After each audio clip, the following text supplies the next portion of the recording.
Hey, Aaron here. Welcome back to the Swole and Busy Podcast. And today we're going to be talking about why bodybuilding is so important for losing fat. But before I go into that, I want to talk a little bit about the different forms of lifting and why bodybuilding is the best for fat loss. So there's like the main four, I guess you'd say. There's powerlifting, there's bodybuilding, there's Olympic weightlifting, and then you just kind of have, kind of CrossFit, which is kind of everything mixed together. So first off, we have our powerlifting. So powerlifting is very simple. It's the sport of the squat, the bench, and the deadlift. The very purpose of powerlifting is to lift the heaviest amount of weight possible. That's essentially it. And you want to have as less range of motion as possible as that you can get away with, because that way you can lift weights that are super heavy, but at the same time, you can still say you lifted 400 pounds. So that's what powerlifting is. And don't get me wrong, I'm not hating on powerlifting. This is coming from a guy that qualified for nationals, but I just didn't go because I really wasn't in love with it. But don't get me wrong, powerlifting is an amazing sport. But additionally, we then have Olympic weightlifting. Olympic weightlifting isn't something that a lot of you do, but I figured we might as well cover it because it is part of CrossFit. So basically what Olympic weightlifting is, it's the snatch and the clean and jerk. Very simple. If you think about those guys who are like, it's the only form of weightlifting that is inside the Olympics, which is kind of funny because they call it weightlifting, Olympic weightlifting, even though it's literally just weightlifting. That was very confusing, but I promise you it'll make sense.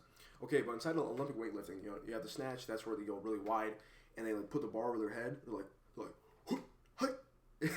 If you're just listening to this, you're probably gonna be confused, but that's okay. And then the split jerk, which is just basically where you do a front clean and then you jump and you put the bar over your head. And Olympic weightlifting is good because in the sense that Olympic weightlifters are extremely explosive, so that's very beneficial if you're trying to be an athlete. But I would argue that if you're trying to lose weight, I would say that CrossFit would probably be your better bet. I know what I just said was very controversial, and this is coming from a person that does not like CrossFit. But the reason why I do think CrossFit is viable when it comes to people that are trying to lose weight is because CrossFit is no joke. It is very intense. It's like go, go, go, go, go. And CrossFit is amazing because you can burn a ton of calories and you really can get in an amazing workout. But the real problem with CrossFit is just the risk to reward, in my humble opinion, is not worth it. The reason I have that opinion is because, I'm sorry, but you were not meant to do tens of hundreds of reps of the Olympic lifts in one training session. They're just too demanding on the body. And I've been to CrossFit gyms. I'm not exaggerating. They have you using like 100 snatches as fast as you possibly can. And this is a terrible idea because if you think about it, the snatch itself is a movement that requires a ton of technique. Just to explain this, it took me 6 months just to learn how to do one of the Olympic lifts. And then even from there, I'm still not even good at it. I'm just amateur. And now imagine this. You have people going into CrossFit gyms that had never actually were taught the proper technique. And now they're rushing these reps and they're doing like 100 snatches within one training session. That is a recipe for disaster. But don't get me wrong, like the other things like the rows and those knockoff pull-ups, they're great because they really do get your heart going. And you get like the benefits of a sprint and the benefits of lifting weights. So don't get me wrong, I do like them, but I just think you can do better than that. Now, the cream of the crop, my friends, what we've all been waiting for is bodybuilding. I don't mean to flex on them, but bodybuilding is my sport. Now, I'm not saying, when I say bodybuilding, I don't mean that you got to be up on stage looking like Arnold Schwarzenegger in a freaking bikini, flexing for the boys, because I'm sorry, but the facts don't lie. People that spend the most amount of money on bodybuilding magazines or bodybuilding tickets, it's a sport to look good for other men, which is kind of strange. Don't get me wrong, there's women that do it too, but let's not act like we don't know that the sport is predominantly men. But anyways, back to the weight loss. Before we go into bodybuilding and I'm telling you like how to structure a bodybuilding program, we really need to talk about the importance of exercising in general for weight loss. The reason why exercise is so crucial when it comes to weight loss is because it really helps you build muscle. Well, number one, the main reason why you should be exercising when it comes to any form of exercise, pretty simple, it's eat less, move more. So but I would argue to say, if you're eating the same amount, but you're moving more, you're still going to be losing weight. It's just not going to be as fast. Because, let's just explain this to you real quick. So let's say your maintenance calories is 2,000. You've been eating at maintenance forever, okay? And then you start exercising, which you didn't do before. So you're now burning an extra 300 calories per day. Guess what? You're now going to be in a 300 calorie deficit, even though you're still eating the same amount of food. That's why I would argue to say that you can eat the same amount and lose weight. You don't always have to eat less and move more to lose weight. It's really not that complicated. But when it comes to lifting weights, the reason why lifting weights is so important, especially if you're a man over the age of 30, is because on average, men that are, once you surpass the age of 30, you start to lose an average of 3 to 8% of your muscle mass per 10 years. So if you were to think about this, they can add on really quickly.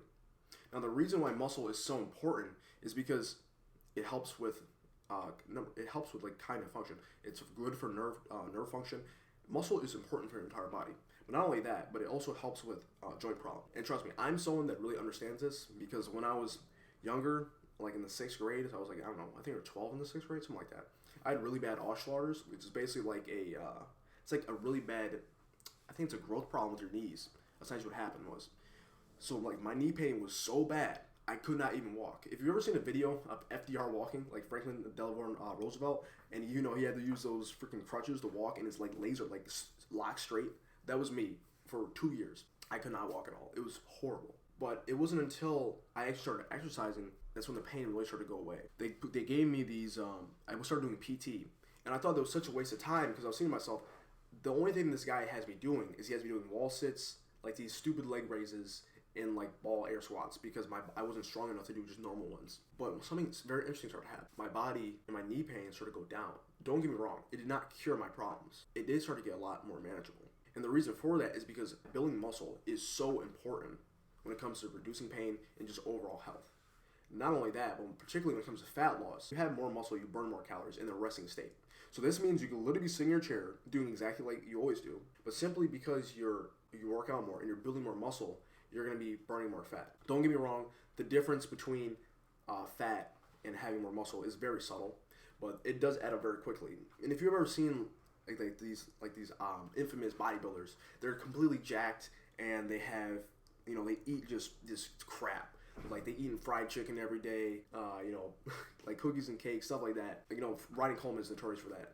Obviously, his diet, if you look at Jay Cutler's diet and then you look at Ronnie Coleman, it is hilarious. It is day and night. But the reason why they can get away with this, specifically Ronnie Coleman, because Ronnie Coleman didn't have the healthiest diet. But the reason why he was able to get away with that is, number one, he was on a shit ton of steroids. And number two, he had such a high muscle percentage that he was burning so many more calories in his resting state compared to the average person. And on top of that, you also add that he had a crazy training regimen. You take that into account, and you take his bad diet. That's why even still today, he's the greatest bodybuilder of all time. It's really because the reason why he was able to maintain such a crazy physique is, number one, he's on steroids. But he also had insane genetics. But not only that, but he had an unmatched worth. But from there, it's just his muscle content. He had so much muscle that he was able to burn a ton of calories, which is why he could get away with having such a bad diet. But someone like you, if you're still, you still got a gut, or if you're obese, you're not going to get away with that, and you're probably going to need something more structured. But that's for a different day. But going back on topic, when it comes to actual kind of workouts you should be doing, when it comes to weight loss, I would say in the very beginning of your routine, if you've never done any form of exercise, 100%, always start with calisthenics. That's just like bodyweight exercises. I know lots of times on the stuff I post, I'll be getting a lot of hate in the comments because people are like, you're not going to be building muscle by doing air squats and push-ups. But what they don't understand is they don't know like who I'm helping. Because the reality is, if you are currently obese, like severely obese, and I were to tell you to go to the gym 3 days a week, it's not even realistic. Instead, what we focus on, if you're not at that level yet, is we just focus on improving your mobility so you can actually exercise without being in extreme pain. And then from there, we just have you do very small steps. Like I'm not going to have you do bench press. Like I'm not going to have you bench press your max if you can't do a couple push-ups. Because what we're going to do is we're going to slowly build up. The whole point is we want to make things as easy as possible to start.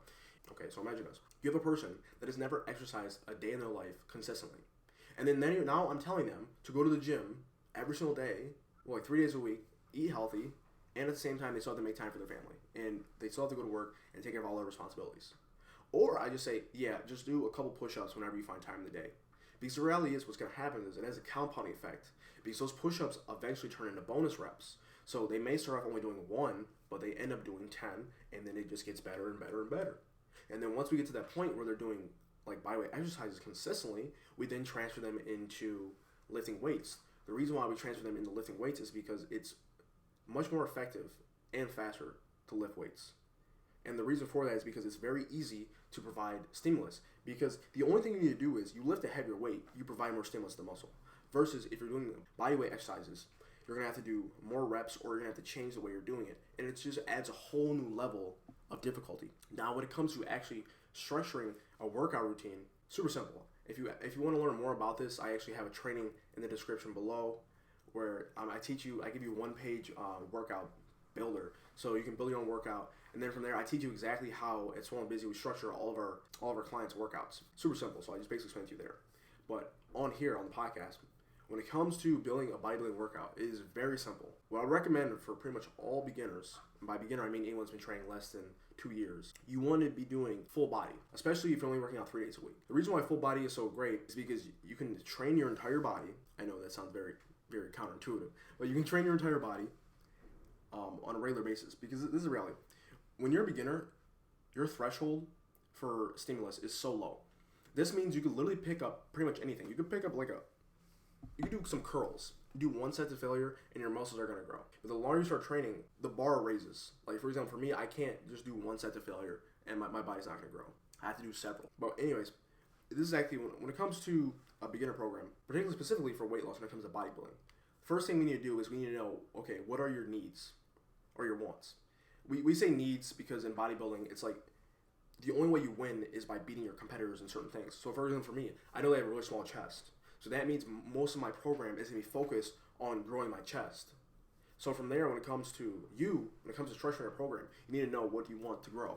You're like, okay, I want to get bigger shoulders. If you want bigger shoulders, that means you need to start every single workout with your shoulders, or that means you need to be training more volume. So for example, volume just means how much you train something. Okay, so let's say per week you're doing about an average of 10 sets per muscle group. Instead of doing 10 sets for your shoulders, since that's your priority, we'll just say you'll do 15 sets because you're going to be doing more of on your shoulders than any other muscle group because that's your main priority. So when it comes to making a full body program, what we do is we first off make it, okay, we train, you're going to start off 3 days a week, something super simple. And then from there, we then say, okay, what are your priorities? You're like, okay, I'm going to grow my shoulders. So from there, pretty simple. In the beginning of a workout, that's when you have the most amount of energy and you have no fatigue. So that's when you need to start with the thing that you want to grow the most. That means also when it comes to your shoulder has different heads. You have the front head, it's technically called the lateral head, and then you have your rear deltoid. So when it comes to the shoulder joint, from there you then find out, okay, what part of the shoulder do you want to prioritize? Then from there, let's just say you want to grow your rear delts. So this means we're going to start every single day primarily with rear delts. If you want to grow something, it just needs more volume for the most part. Or you need to figure out a way to provide more of a stimulus. The very sport of bodybuilding the point is to build your body. You want to look as good as you possibly can. When it comes to doing that, program structure is actually very simple. The only thing you really need to understand is the basic principles of progressive overload. So this means you're just gradually making the weight heavier and heavier. Or you can do this by, see there's some ways you can provide progressive overload. You either increase the amount of weight you lift, you either do more sets, or you do more reps. Those are really the only ways to do that. Or you can shorten rest times, and thus the muscle will be getting pushed to failure sooner because it's not going to have as much time to recover. The real indicator that you're building muscle is obviously you can get a test done and get your exact muscle percentage. But the easiest way to do it is simply just by getting like an Excel sheet or something like that, or using our automated software. And then from there, you're going to see that, okay, in week 1, I was lifting 50 pounds, and in week 2, I'm lifting 55. As long as you're getting stronger, then you know that you're building muscle. And the best part too is if you've never really worked out, there's something called newbie gains. So this means that within your first year, you can gain anywhere from 10 to 20 pounds of muscle completely naturally. So within your first year of training, that's when you're gonna see the biggest jumps in muscle. And then the longer you're training for it, the more and more difficult it becomes to build muscle. But now when it comes to the actual technique part of it, it's very important. If you don't know how to do something, make sure you look it up. I know this sounds very obvious, but there's lots of people that think that they're doing a movement right, and they just continue to do it. Even me, I've been training now for 11 years, and I still, at times, will search things up just to make sure, like, okay, is my technique perfect? The reality is, every single person's body is going to be a little bit different. Because for some people, they might feel a really strong connection with the muscle when they do partials. Other people feel a strong connection when they go all the way up to the top. And you just need to figure out what works best for you. It's a lot of plug and play. And also, when it comes to making a program, it's very important that inside of your program, you are doing the same exact exercises for at least a month. Because you can't write up one exercise simply because you're not feeling a connection. Because the reality is, if you haven't been doing it for more than a month, you don't know if it's because the exercise is bad itself or it's just because you're not good at it yet. But if you're doing an exercise for a month, that's enough time to have a general idea that you are decent at it. So from there, because what happens is that every single workout you're going to improve. For example, giving you a very simple example. When it comes to the pec deck, you know, that thing where you kind of like a cross and then you bring your arms in and your pecs squeeze together. Something as simple as leaning forward for me. So I would lean forward and then I would do it. Well, I guess you could say I would technically be leaning back. So like my shoulder blades would be against the back of the bench, and then my butt would be forward. So you're like leaning, it's like kind of like a back lounging motion. So just by doing that, I got more of a connection to my chest. But I'm saying it's different for everybody, which is why you need to practice and plug and play, because I'll be lying to you if I said, oh yeah, there's one best exercise. It's not true. The best exercise is completely relative to the person that's doing it. And when it comes to macros and nutrition, when it comes to building muscle, that's definitely the most important thing. I'm not really going to talk about this right now because I have other episodes going deeper into that. So if you want to learn more about macros, make sure you watch some of the older episodes. But when it comes to macros, it's very simple. Install MyFitnessPal, and just make sure that after you put in all your stuff, that you're coming as close as possible to hitting all your targets. Because I guarantee you, if you hit all your targets, you're going to build muscle and you're going to lose weight. It's very simple. It's not rocket science. And I know I've been talking a lot about the working out part, but I almost forgot.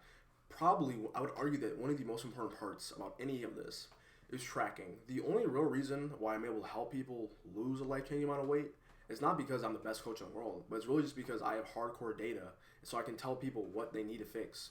Because reality is, you can't fix nothing if you don't have any tracking. Tracking is, I would argue, is one of the most important things. And the reason for that is because you can figure out exactly what your problem is. So, for example, if you're looking at your numbers and you see that you're not getting stronger, you can then start to figure out what the problem is. You're like, okay, why am I not getting stronger? Have I been doing more cardio than usual? Have I been not eating as much? Am I not eating enough protein? Simple stuff like that. But you'll never know that unless you have data, which is why data is so important. And when it comes to cardio, honestly, I'm not going to lie to you. I don't do cardio. I don't do cardio like how people think. Like, people think that when I say that I do cardio, I'm on the treadmill or on the elliptical for like an hour at a time. And I do know bodybuilders that do that. But personally, just what I do, super simple. Only thing you do is before every single workout, get on the elliptical for 10 minutes. The reason why I love the elliptical so much is because it's full body. The problem with the treadmill is it's just primarily your lower body. And that's why I love the elliptical so much, because the elliptical is engaging your upper body and your lower body. So pretty much what you do before every single workout is you do 10 minutes on the elliptical. From there, you then get into light working sets. So what this means is before you jump into your set where you start lifting heavy weights, you start off with higher reps, and then you do another set of heavier weight. You do less reps, and then you work up to your heavier weight, and then you do less until eventually you get to your working sets. And then your working set is when the heaviest weight you're going to be lifting for the day, and you do the amount of reps that you're expecting to do. And then, I'm not going to lie to you, cooling down is something great to do after your workouts, but I'm not going to lie to you, I don't do that. Personally, I'm the kind of person I like to get in the gym and get out. I'm in there no more than an hour. The problem is, if you start adding cooldowns, you can start to add in a lot of extra time. To have a really efficient cooldown, I would say you need to be in the gym anywhere from 5 to 10 minutes extra. Now, that doesn't sound like a lot, but by the end of the week, that can really add up. Because that's that extra 30 minutes. You do that per month. That's that extra 200 minutes in the gym. Over a year, that's a ton of time. That's just how I see it. If you don't agree with that, it's completely fine. Don't get me wrong, cooldowns are amazing. But personally, what I do instead is, instead of having a dedicated time to cool down at the gym, I just do things that I would do periodically throughout the day. So for example, I know I'm going to be in my room periodically throughout the day. So what I do is, instead of foam rolling after I'm working out, I'll just foam roll for like a minute or two at home. Or when I'm walking around, if I feel that my hamstrings are tight, I'll do like a short little dynamic hamstring stretch. When it comes to recovery is going to be one of your best friends. Because I get it. All we ever talk about is lifting weights. Recovery is more important than lifting weights, because the reality is you can lift weights every single day, but you're never going to build more muscle because your body is not having the time to recover. And especially when it comes to beginners, because when you first start lifting, the reason also why we really emphasize on doing bodyweight exercise in the beginning before progressing into lifting weights is because there's something called DOMS. DOMS means delayed onset muscle soreness, which is brutal in beginners. I'm just gonna describe it. I guarantee you had it before. So, you're feeling really confident one day. You go to the gym. You lift a lot of weights. You're like, you're feeling good. You're doing sets to like, you feel like your muscles are burning. And then you stop, right? Then you go home. You feel good. Day 1 hits. You're like, no problem. Day 2, no problem. You're going to the gym, feeling fine. And then day 3, you get this brutal soreness. You're like, it comes out of nowhere. You're like, I can't feel my arms. And then you are like that for a week at the worst. That, my friend, is delayed onset muscle soreness, aka DOMS. And DOMS is brutal. Don't get me wrong, it's not going to kill you, but it's definitely brutal. And it's something that I've seen so many people. DOMS has crushed so many people's dreams. Because people say, oh, I can't work out because it makes me too sore. And it's not that it makes you too sore, but it's that you did too much too soon. I know that sounds very counterintuitive, because all the time people are telling you just need to take action. But it really is important that you don't take too much action. Because when you do, you end up shooting yourself in the foot. I'd rather have someone start too slow than start too fast, because you see it every single time. People start too fast, they end up doing the exact same loop over and over again of the New Year's resolution. They feel very motivated, become super dedicated, and then they get hit by some objection, and then they quit. I've seen it happen in every aspect of life. Rather if it's business, rather if it's sales, rather if it's working out. It doesn't matter what it is. Rather if it's freaking school. People do way too much, way too soon. Just take your time and chill out. You got a lot of life to live. And don't get me wrong, I know that's easier said than done, because I'm just as guilty as it. I'm some person that loves to rush things. I want to talk a little bit about plateaus before I wrap this up, because if you do take action today, which I hope you do, make sure you go down in the description and get that free one-page workout plan. That's going to help you out a ton. But go through the training, and then from there, make the workout program and I'm going to teach you how to make your own, and I'm going to go into much more detail inside that training. One of the most common plateaus is they stop getting stronger. And this is what I'm going to say. If you feel like that you're reaching that plateau, these are most likely what it is. You probably need to consume more protein. Or from there, the problem is you keep on changing exercises, or you keep on changing your technique. If one day you're doing partials on the bench press, on the dumbbell bench press, and then the next day you're doing full range of motion, or you're constantly changing your tempos. So this means one time you're doing it's 2 seconds on the down, and then it's a second on the up, and then the next week you do 5 seconds down and you do 2 seconds up. Your numbers are not going to be consistent. So what I'm saying is, whenever you're training, it's very important that you stay consistent, so you can really get accurate data. So for example, if you're doing one day, you're going on 1 second on the down and then 1 second on the up, make sure you do that throughout your entire training program, so you can really know if you're getting stronger or if you're not. And when it comes to the nutrition part, it's very important that you're hitting your protein levels. I know they keep on saying this, but amino acids are the most important thing when it comes to fat loss and building muscle. I talked about this in the past, but I'm just going to talk about it very briefly. The reason why protein is so important is because it's the foundation building block of muscle recovery. And not only that, but what happens when you consume more protein is protein makes you feel more satiated, meaning you're less hungry. And if you're less hungry, that means losing weight is going to be a hell of a lot easier. And that's pretty much it. Pretty much talked about everything there is to know about bodybuilding and weight loss. It's basically a match made in heaven, because the reality is, the one thing I've seen from all my clients is we all just want to be healthy. We want to feel good, and we want to be confident in our own skin. Bodybuilding, hands down, is the best way to do that. And when you do bodybuilding, you're building muscle, you're getting in the best shape of your life. On top of that, you are losing weight in a way that's fun. It doesn't feel like homework. From my experience, I myself, I despise cardio. I will never do cardio for more than 10 minutes unless I have to. The only way I'm doing cardio is someone puts a gun in my head. Don't get me wrong, there's a lot of health benefits, but really what it's about is longevity. And you have to ask yourself honest questions. You're like, can I willingly do an hour of cardio 3 times a week, or however much, like 4 to 5 times per week, consistently, and not hate it? If the answer is no, you probably shouldn't be doing that. I know that's how it is for me. I absolutely hate it. So that's exactly why I don't do it.